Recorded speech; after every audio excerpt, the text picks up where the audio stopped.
Hormônios sexuais masculinos influenciam a longevidade e a saúde do coração em homens. Níveis muito baixos de testosterona estão associados a um maior risco de morte por todas as causas e por problemas cardiovasculares. Além disso, concentrações elevadas de SHBG e níveis reduzidos de dihidrotestosterona, DHT, também foram identificados como indicadores de risco aumentado de mortalidade. A terapia de reposição de testosterona pode oferecer benefícios neuroprotetores em condições específicas. Isso inclui benefícios em condições como esclerose múltipla e epilepsia, promovendo uma saúde cerebral mais sadia. Olha, quando a gente fala de saúde hormonal masculina, o que vem à cabeça? Testosterona, certo? Por décadas ela foi a grande estrela. Mas, e se os dados mais robustos que temos hoje apontassem para outros protagonistas, talvez até mais importantes? Pois é, uma nova pesquisa gigantesca está reescrevendo esse roteiro e nós vamos decifrar esse novo código juntos. A pergunta central que essa nova pesquisa quer responder é bem direta. Será que os nossos hormônios podem de fato prever quanto tempo vamos viver? A resposta é bem mais complexa e fascinante do que se imaginava. Vamos aos dados. O problema é que por muito tempo a ciência pareceu andar em círculos. Um estudo dizia uma coisa, outro dizia o exato oposto. Um sugeria que reposição hormonal era a fonte da juventude. Logo depois, outro associava a mesma coisa a riscos graves. Essa confusão toda deixou médicos e pacientes numa verdadeira névoa, sem saber para que lado correr. Até agora, claro. Porque chegou uma meta-análise gigantesca para botar ordem na casa. Pense numa meta-análise como um estudo dos estudos. Eles juntaram os dados de 11 pesquisas enormes e conseguiram analisar as informações de mais de 24 mil homens de uma só vez. O resultado? O panorama mais nítido que a gente já teve sobre o assunto. E o que torna esta pesquisa um verdadeiro divisor de águas? Bom, não é um fator só. É a combinação de uma escala massiva, com mais de 24 mil participantes, com uma precisão de laboratório de ponta, a espectrometria de massa, que é o padrão ouro para medição hormonal. E, o que é crucial, uma visão de longo prazo, acompanhando esses homens por anos para ver os resultados na vida real. Ok, com essa base super sólida, vamos direto ao que interessa, os resultados. O que os dados realmente dizem? E vamos começar com ela, a famosa testosterona. A grande revelação deste estudo não é simplesmente que níveis baixos são ruins. A questão é muito mais específica. Existe um número mágico, um ponto de virada, onde o risco realmente dispara. Este gráfico aqui é a chave para entender a testosterona. Repare como a linha do risco de mortalidade se mantém relativamente estável na maior parte do tempo. Não importa muito se o nível é médio ou alto. Mas olhe bem para a ponta esquerda. Abaixo de um certo ponto, a curva dispara para cima. É um verdadeiro penhasco. E os cientistas cravaram esse número. O ponto de inflexão é 7,4 nanomóis por litro. Abaixo desse valor, o risco de mortalidade por todas as causas aumenta de forma significativa. Este é o primeiro número que importa.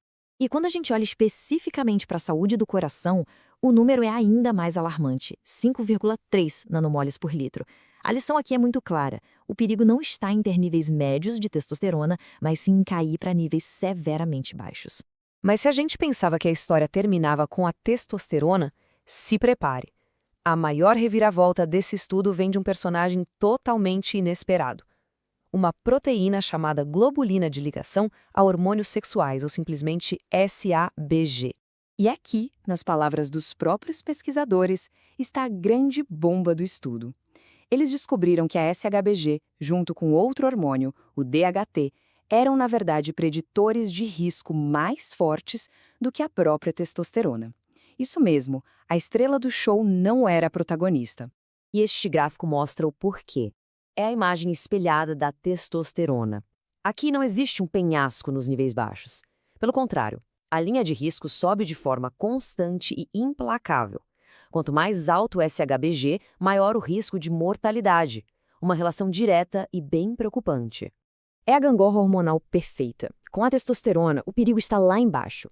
Com o SHBG, o perigo está lá em cima. Duas dinâmicas totalmente opostas governando o mesmo sistema. E agora, o terceiro ator principal, a dihidrotestosterona, ou DHT. Pense no DHT como uma versão mais potente da testosterona, que é convertida nos tecidos. E com ele, a regra não é mais ou menos, mas sim equilíbrio. O gráfico do DHT mostra uma clássica curva em U, Isso significa que o perigo mora nos dois extremos. Níveis muito baixos de DHT aumentam o risco. E, o que é surpreendente, níveis muito altos também. A zona de segurança é o vale ali no meio. É o clássico princípio cachinhos dourados. Como o DHT, o ideal não é o nível muito baixo nem o muito alto. O ideal é a quantidade na medida certa. Os dois extremos são perigosos. Então, o que a gente aprende ao juntar todas essas peças? A conclusão é inegável.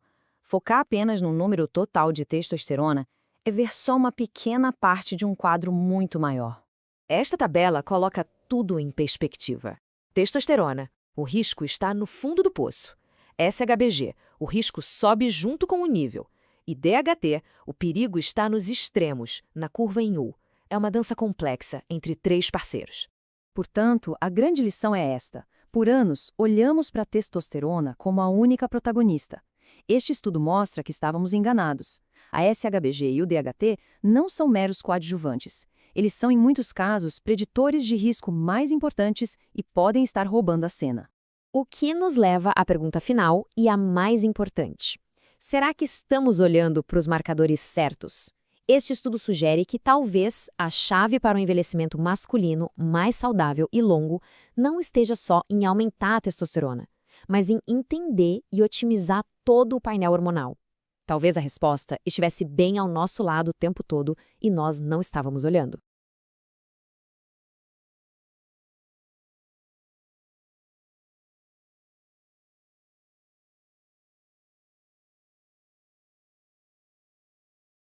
Olha só, quando a gente pensa em andrógenos tipo testosterona, o que geralmente vem na cabeça? Músculos, né? Força. Mas e se o verdadeiro superpoder desses hormônios estivesse, na verdade, no nosso cérebro? E se eles forem a chave para combater doenças neurológicas devastadoras? É exatamente essa fronteira que a gente vai explorar agora. Então, fica a pergunta, né? Será que a resposta para alguns dos maiores quebra-cabeças da neurologia pode estar justamente nos hormônios que regulam as nossas vidas? A ciência está começando a desvendar essa questão, e o que estão descobrindo é fascinante. Então, o nosso caminho hoje vai ser esse aqui. Primeiro, o básico de andrógenos e o cérebro. Depois, a gente vê como eles conversam lá dentro. Aí vem a parte mais legal, as novas terapias. E claro, no final, a gente fala dos riscos e do que vem pela frente. Beleza, vamos para a primeira parte. E logo de cara é crucial a gente já quebrar um mito. A história dos andrógenos vai muito, mas muito além do que a maioria das pessoas imagina. Olha, a primeira coisa que a gente precisa entender é: andrógenos não são hormônios de homem. Todo mundo tem, e eles são fundamentais para todos nós. E o papel deles? Vai muito além da reprodução. O que a ciência está descobrindo agora é a função vital deles no nosso sistema nervoso. E isso, pessoal, pode mudar completamente o jogo no tratamento de doenças do cérebro. É como se fosse um time, sabe? Aqui estão os 5 jogadores principais. A testosterona é o capitão, o mais famoso e potente. Mas cada um tem seu papel. E juntos eles orquestram uma interação hormonal super complexa no corpo todo. E, como a gente está descobrindo, dentro do nosso cérebro também. Ok, mas como é que funciona essa conversa entre os hormônios e as células do cérebro? Como é que eles se comunicam lá no nível molecular? Vamos dar uma espiada nesse mecanismo. Esse diagrama pode parecer complicado à primeira vista, mas a ideia central é bem simples. Pensa assim: o andrógeno chega, se conecta na célula do cérebro e pronto, ele pode começar 2 reações bem diferentes. Uma é mais lenta, vai lá no núcleo da célula para fazer mudanças que duram. A outra é super rápida, age ali na superfície mesmo, para oferecer proteção imediata. Vamos detalhar isso agora. Então, temos a maratonista, que é a via genômica. Ela vai lá no DNA, no núcleo, e muda a expressão dos genes. É um efeito mais lento, de longo prazo. E tem a velocista, a via não genômica.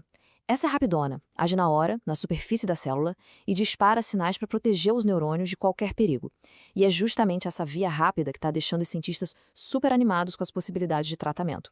E é aqui que a coisa fica realmente empolgante. Com todo esse conhecimento, os pesquisadores estão explorando como usar esse poder de proteção dos andrógenos para tratar condições neurológicas bem graves. Vamos começar pela esclerose múltipla.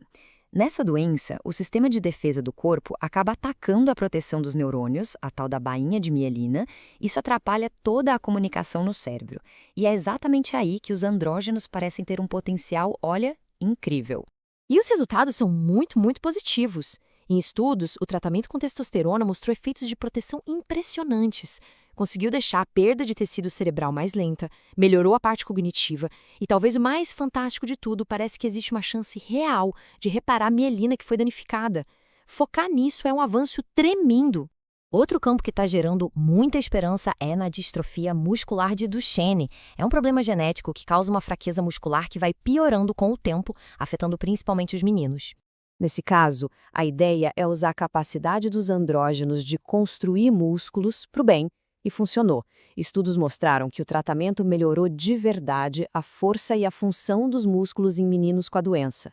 É um exemplo brilhante de como dá para focar no lado positivo e aproveitar o potencial desses hormônios para combater os efeitos da doença. Agora, mudando de assunto, epilepsia. Pode ser uma surpresa, mas sim, os andrógenos também parecem ter um papel importante por aqui. Pois é, as evidências indicam que os andrógenos podem ajudar a controlar as convulsões.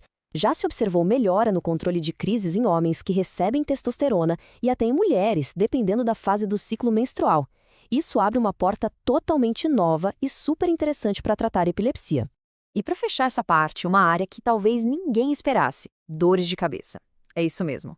Uma nova ligação está sendo feita entre os andrógenos e o tratamento de condições como enxaqueca e a terrível cefaleia em salvas.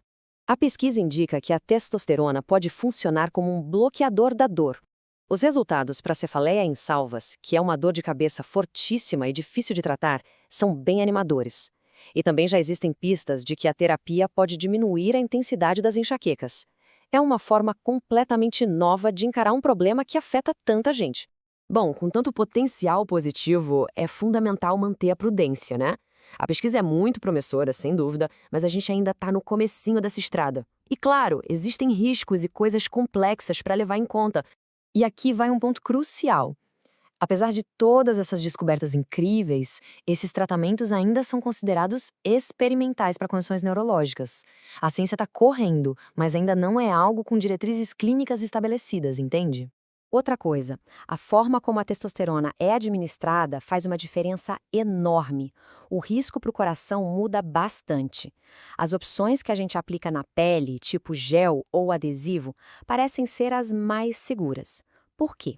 Porque elas liberam o hormônio de um jeito mais contínuo, sem dar aqueles picos que podem ser perigosos. E não é só a ciência que está de olho nisso. O interesse do público está crescendo muito rápido.